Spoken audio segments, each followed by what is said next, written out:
Buenas tardes, profesor y compañeros. Mi nombre es Ignacia Hernández y junto a mi compañero Cristóbal Ramos le hablaremos sobre la central térmica de biomasa. Bueno, a modo de introducción y contextualizando un poco, el consumo de energía mide el proceso y bienestar de la sociedad. Se puede producir una crisis energética cuando las fuentes de energía se agotan. El modelo económico actual es creciente y las fuentes de fósiles que tenemos hoy en día y que utilizamos son finitas, haciendo que de algún modo, en algún momento este sistema pueda colapsar. Para esta problemática tenemos las energías alternativas que vienen básicamente para poder suplir las energías y fuentes convencionales que se utilizan, considerando además que estas puedan ser accesibles en tanto a la inversión que se pueda realizar. Llevando esto a cifras, las energías renovables podrían cubrir el 38% de la producción eléctrica y si además de la implementación de estas energías se le implementan los gases naturales, entonces se podría llegar a suplir el 73% de la energía demandada. La central térmica de biomasa es un ámbito para poder utilizar estas energías que son no convencionales y que consiste básicamente en el aprovechamiento de la biomasa por aplicaciones térmicas. El método de obtención de la energía dentro de la central térmica consta básicamente de generar calor que sirve para transformar el agua en vapor. Este vapor va a salir por la caldera y esto va a generar que se muevan las aspas y las palas de la turbina, generando energía mecánica. Esta energía mecánica es llevada al generador donde se va entonces a generar la energía eléctrica y existen varias fuentes de biomasa, como por ejemplo está la agricultura, la forestal, entre otras, y cabe destacar que en este estudio nos vamos a centrar en la biomasa forestal. La empresa que estudiaremos es la planta de biomasa BioAyarlos y corresponde a una empresa que opera con biomasa forestal primaria. La planta BioAyarlos pertenece a la empresa Norvento Energia, que se basa en diseñar y fabricar aerogeneradores y convertidores eléctricos. A comienzos de los años 2000, Norvento comenzó a desarrollar proyectos de biomasa y adquiere la planta BioAyarlos, obteniendo de esta manera energía por medio del origen forestal y también de subproductos industriales forestales. El propietario de esta planta corresponde a la sociedad Ayarlos, donde el presidente de la sociedad es Pablo Fernández Castro. Esta planta se encuentra ubicada en España, en la provincia de Ourense, Ayarlos, y fue puesta en servicio en el año 1998. El costo de la inversión fue de 3.994.567 euros, que equivalen a aproximadamente a 3.607 millones de pesos chilenos. Como dato extra, tenemos que la vida útil de este proyecto es de un total de 20 años y esta cifra la consideramos como la vida útil que posee una caldera. Y además de esto, tenemos datos importantes que se pueden mostrar en el diagrama presentado en el PPT y se pueden mostrar, por ejemplo, que se van a requerir 321 empresas y estas 321 empresas proveen a la empresa Ayarlos de biomasa. Bueno, en esta imagen tenemos más que nada el proceso de generación de la electricidad mediante la biomasa forestal. Tenemos que primero se va a extraer la materia prima utilizada y esta va a ser sometida a un tratamiento de reducción de tamaño. Posteriormente, esta biomasa se va a llevar a la planta por medio de un camión, o sea, se va a usar un medio de transporte y esto se va a someter a una selección de los residuos y van a ver si estos van a ser viables para utilizar. Y bajo este criterio se mide, por ejemplo, los parámetros que van a tener las astillas y estas se van a ir clasificados dependiendo de si va a ser útil o va a ser viable para la implementación como combustible. Luego de la clasificación, la biomasa es llevada a un proceso de secado y posteriormente es transportada al silo, y donde este se va a almacenar el combustible en el silo hasta que pueda ser utilizado por la caldera. Finalmente, este material es llevado a la turbina para que el valor, el vapor, perdón, se convierta en energía, y esta energía va a ser convertida en electricidad mediante un transformador. Bueno, en la imagen podemos apreciar el diagrama del ciclo termodinámico, y de una central térmica. Bajo este aspecto podemos aplicar las leyes de la termodinámica, y específicamente aplicaremos la primera y segunda ley aplicando la ecuación que se muestra en la diapositiva, donde tenemos que se va a ver influenciado el contenido exértico de calor, de trabajo, de las corrientes que entran y salen del sistema, así como también las pérdidas de capacidad del sistema. En esta diapositiva, mediante cálculos realizados, podemos interpretar que para poder obtener la potencia generada por la turbina de 2,3 megawatt o 2.300 kilojoules por segundo, se requiere un caudal másico de 11,62 toneladas por hora. Más bien dicho, como 3,23 kilogramos por segundo. Y esto es considerando el rendimiento de la caldera al 86%.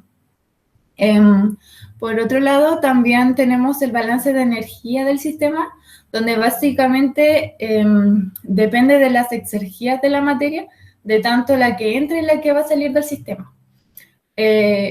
Cómo la exergía va incrementando, la pérdida interna de la exergía, el incremento también del foco caliente que está en contacto con el sistema, y por último el trabajo que se va a desarrollar en el sistema. En esta diapositiva señalamos que se requiere un caudal de 2,906 kilogramos por segundo de manera más exacta. Y esto lo hicimos tras incluir un nuevo caudal en el sistema, así como una nueva entalpía. Y estos conceptos corresponden a la consideración del vapor a la salida de la turbina en el sistema. También hicimos el cálculo de la potencia generada por la caldera, la cual se expresa mediante la fórmula mostrada en la diapositiva. En este procedimiento ya tenemos conocimiento sobre el caudal que entra, que corresponde al caudal que sale de la turbina. Al poner este dato podemos obtener la potencia generada de la caldera, que corresponde a un total de menos 8,270 megawatts, que es equivalente a menos 8.270 kilojoules por segundo.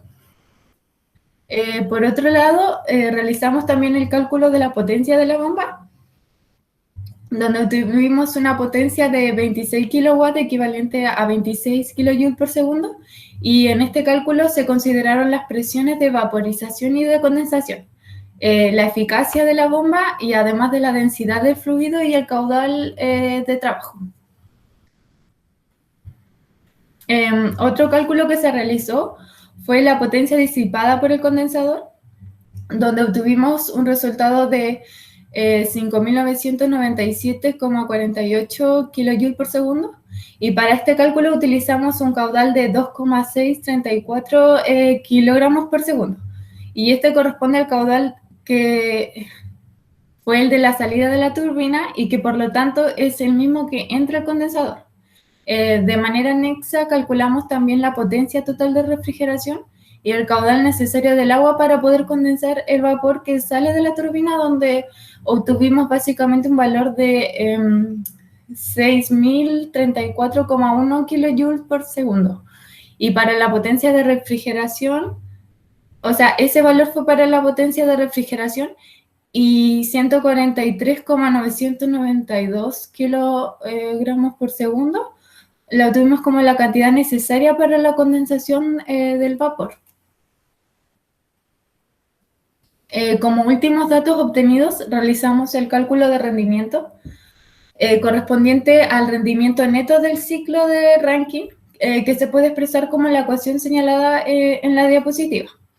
Mediante esta ecuación utilizamos un rendimiento neto de 23,14% y un rendimiento bruto de 23,919%. A su vez, el rendimiento neto dio hincapié a conocer la potencia eléctrica neta, y la cual fue de 2.224,85 kJ por segundo.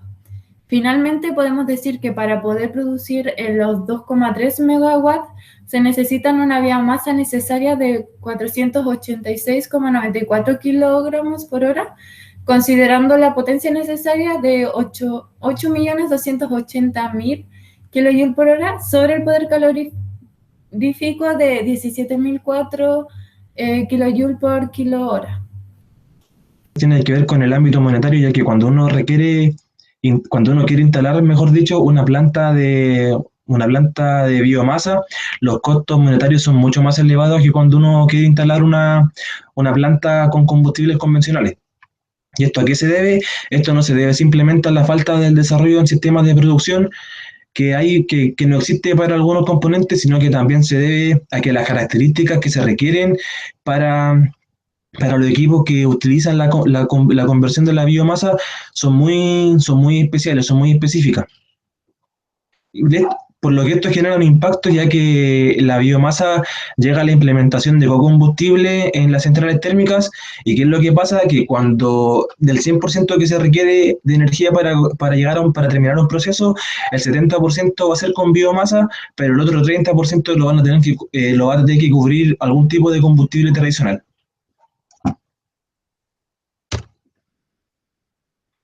El impacto de las restricciones. Bueno, aquí ahora voy a hablar sobre las restricciones que tienen que ver con el ámbito energético.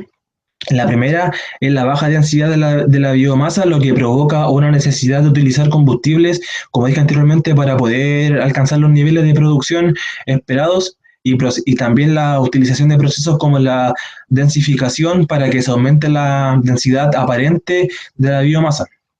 Después tenemos la humedad de la biomasa, ya que mientras más húmeda, no, sí, mientras más humedad, menos generación de energía y de potencia se va a tener. Mientras más seca sea la biomasa, menor energía se consume para evaporar el agua, por lo que la cantidad de energía para generar calor es mayor. También tenemos las partículas o cenizas atascadas. Esto yo me refiero a esto, por ejemplo, cuando en una caldera nos hace una buena mantención y esta se encuentra muy sucia y se puede llegar a atascar con la partícula o la ceniza de la quema de las maderas. Esto provoca una baja en la eficiencia, lo que también provoca una caída de la potencia producida.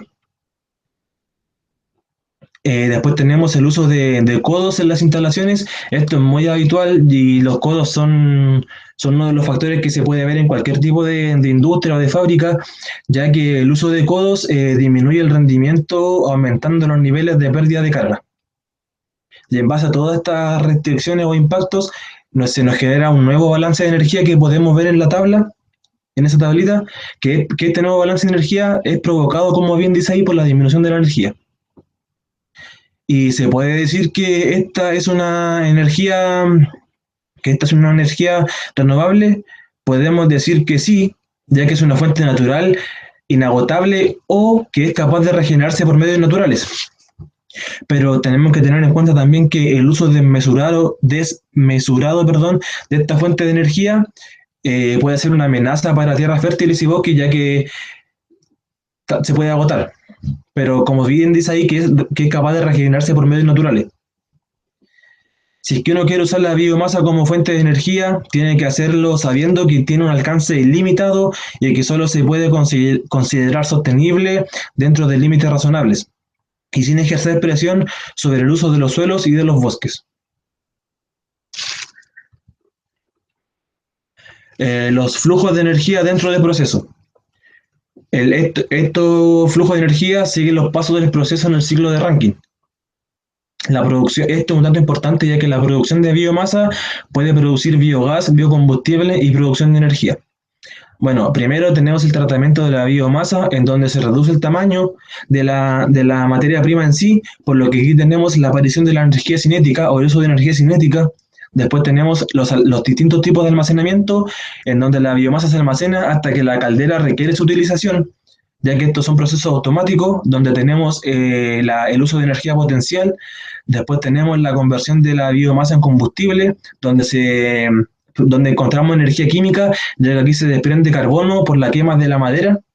Después tenemos el economizador, donde aquí se encuentra la energía calórica, ya que aquí se calienta el agua utilizando humos calientes, por lo que tenemos, como dije recientemente, energía calórica. Después tenemos la caldera, en donde tenemos energía cinética, ya que para el secado el agua líquida se transforma en vapor de agua. Después tenemos el sobrecalentador, en donde el vapor de agua se sobrecalienta hasta la demanda requerida por la turbina, donde encontramos energía calórica. Después tenemos la turbina, en donde tenemos energía mecánica, ya que aquí el fluido se expande en la turbina de vapor de condensación hasta volverse lo más isotrópica posible, por lo que tenemos energía mecánica. Después tenemos el caso del condensador, donde encontramos la transformación de energía cinética hacia energía potencial, ya que en este paso se licúa el vapor de agua que viene de la turbina, cediendo calor hacia la atmósfera. Después tenemos el caso de la bomba, en donde encontramos energía calórica, ya que se comprime el agua que está en estado líquido. ¿Con qué objetivo? Con el objetivo de volver a introducirla a la caldera. Es como un remanente, por decirlo así. Y después tenemos el transformador, donde encontramos la transformación de energía mecánica a energía eléctrica. Aquí tenemos, perdón, voy a correr el computador. Aquí tenemos los flujos de energía. Podemos ver los datos obtenidos de potencia medidos en kilojoules sobre segundos en la potencia de la turbina, de la caldera, de la bomba principal, de la potencia disipada por el condensador, la potencia de refrigeración, la potencia de energía neta y la potencia de biomasa que es necesaria para producir los 2,3 megavatios que la planta produce. Y la pregunta es, ¿se puede aportar desde un punto de vista teórico una mejora en la potencia del sistema general? Como todos sabemos, o lo habíamos visto en clase, la potencia está directamente relacionada con el ciclo de Rankine, en donde en este ciclo lo que se busca es aumentar el trabajo entregado en la turbina para que la potencia se mejore. Y algunos pasos que se pueden utilizar para mejorar esto es la reducción de la presión del condensador, en donde se disminuye la temperatura del condensador, otorgando un mayor trabajo a la turbina. Después tenemos la opción de aumentar la presión de la caldera para una temperatura fija, en donde también se aumenta la temperatura a la cual se añade calor, aumentando así el rendimiento de la turbina y por ende también se aumenta el ciclo de Rankine. Después tenemos sobrecalentar la temperatura de entrada de la turbina, con el fin de obtener un mayor trabajo en la turbina, disminuyendo la humedad de la biomasa. Y después tenemos la extracción de vapor en la turbina, en donde se calienta el fluido, aumentando su entalpía, también aumentando así de esta forma la potencia, pero hay que tener en cuenta que no se pueden realizar más de 7 extracciones, ya que si no, no habría mejora en el rendimiento. Las formas de almacenamiento de energía. Bueno, la fuente principal de energía es la biomasa y esta se almacena en silos de alimentación con criba. Estos silos tienen una capacidad de almacenamiento de 584 metros cúbicos. Si que la biomasa dentro de estos silos no se encuentra bien almacenada,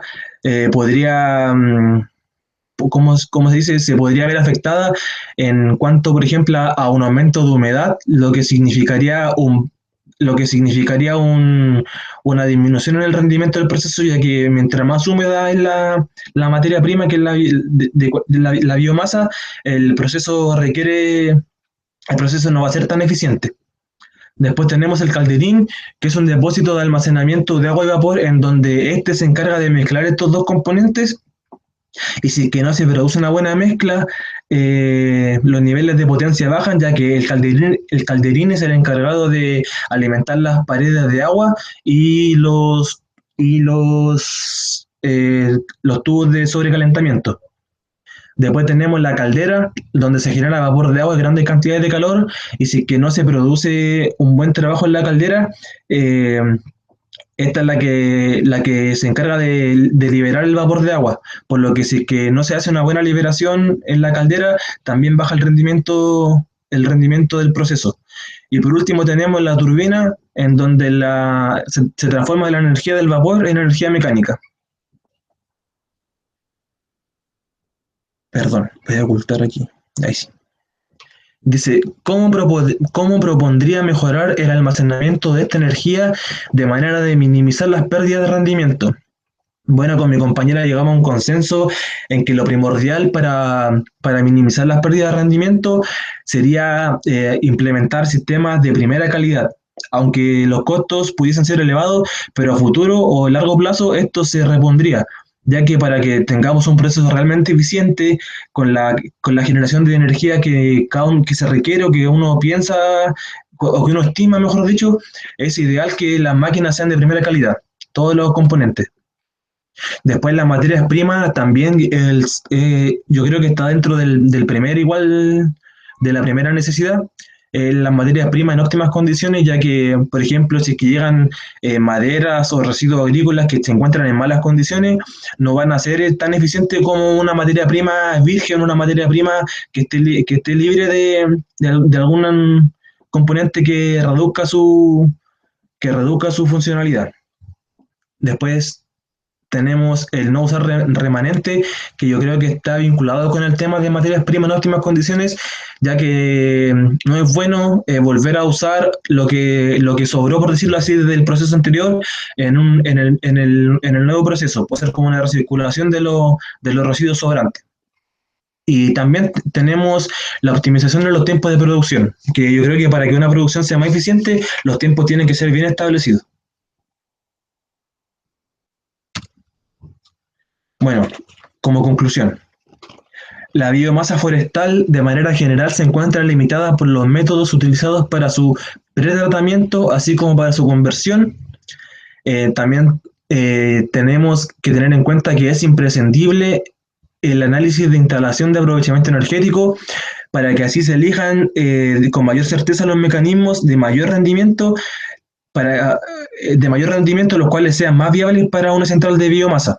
Por eso es importante un análisis para tener claro con qué equipos se va a contar y con cuáles no, cuáles son más eficientes para tal proceso, cuáles son más eficientes para tal proceso y así. Y por último, la caracterización de las propiedades tanto físicas, químicas y energéticas para los biocombustibles sólidos es un paso vital y fue implementado en este trabajo. El aprovechamiento energético de la misma hace que los procesos de transporte, almacenamiento y producción sean aprovechados de mejor manera. Aquí podemos ver un cuadro de resumen de los parámetros por equipo que se tiene, de los equipos principales, mejor dicho, que se tienen dentro de estos procesos, que serían la turbina, la caldera, la bomba, el condensador y la refrigeración.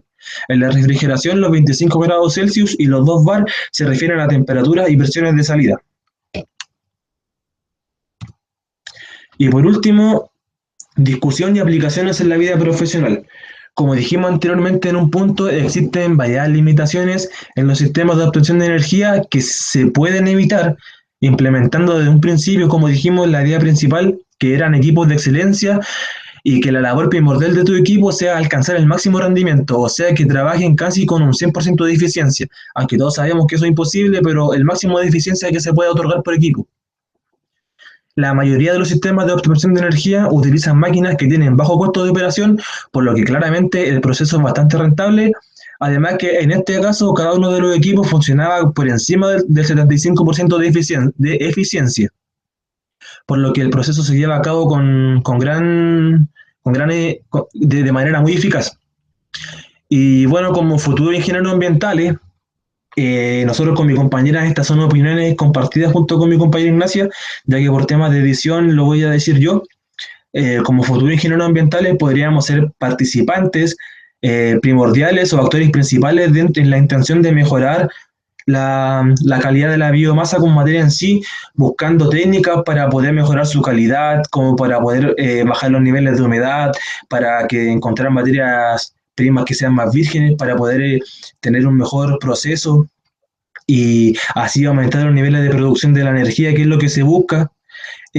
También podríamos ser los encargados de buscar soluciones para poder entregar los niveles mínimos de residuos en estas producciones, ya que en todos los procesos se generan residuos y como nosotros somos ingenieros ambientales, tratar de buscar soluciones para que la generación de estos residuos sea la mínima. Con el fin de que el uso el uso de la producción de energía de biomasa se categorice dentro de uno de los mejores sistemas de energía renovable. Por otra parte, también podemos ser los encargados de procurar entregar, como dije anteriormente, los residuos mínimos generados, ya que si estamos buscando el uso de, ¿cómo decirlo?, de fuentes de energía renovables, tenemos que también ser conscientes de que ese uso o esos procesos también van a generar residuos. Entonces tenemos que buscar soluciones para mejorar el uso de energía renovable y la disminución de los residuos generados. Muchas gracias, esa fue nuestra presentación para el ramo de energías limpias.